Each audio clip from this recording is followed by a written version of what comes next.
Hi, வணக்கம் நேயர்களே. நான் ஹீலா நிஷா பேசுகிறேன்.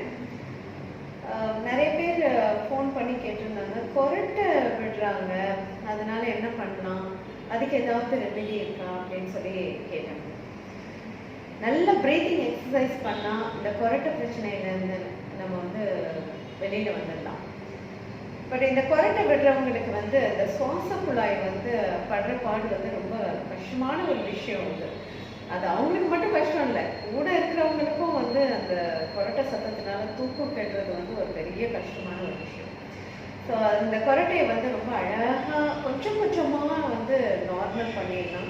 அவங்களுடைய ப்ரீத் நல்லா இருந்தது அப்படின்னா அவங்க என்ன பண்ணணும், கொரட்டை விடுறவங்க என்ன பண்ணணும்னா ஒரு சின்ன டெக்னிக்ஸ் யூஸ் பண்ணணும்.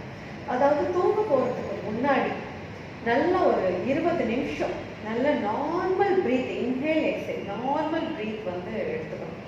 எடுத்ததுக்கப்புறம் நல்லா ஃப்ளாட்டாக படுத்துக்கிட்டு நல்ல படுத்த நிலையில் அவங்களுடைய கையை மேல் பகுதி, அதாவது ரேடியல் நர்வ்ஸ் உடைய மேல் பகுதியில் நல்லா இந்த இடத்துல அழுத்தம் பண்ணி பார்க்கணும்.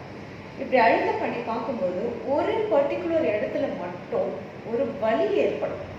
ஸோ வலி இருக்கும், இன்டர்னலாக வலி இருக்கும்.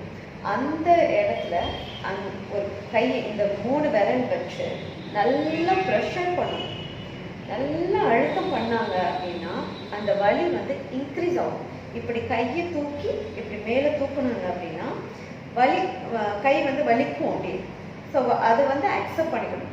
அந்த வலியை அக்செப்ட் பண்ணிக்கிட்டா இன்ஷால்லா கண்டிப்பாக அந்த கொரட்டை கொஞ்சம் கொஞ்சமாக சரியாயிடும். தொடர்ந்து பண்ண வேண்டியது இருக்கும். எவ்வளோதுக்கு எவ்வளோ பண்ணுறீங்களோ அவ்வளோதுக்கு அவ்வளோ ரிசல்ட் கிடைக்கும். தேங்க்யூ.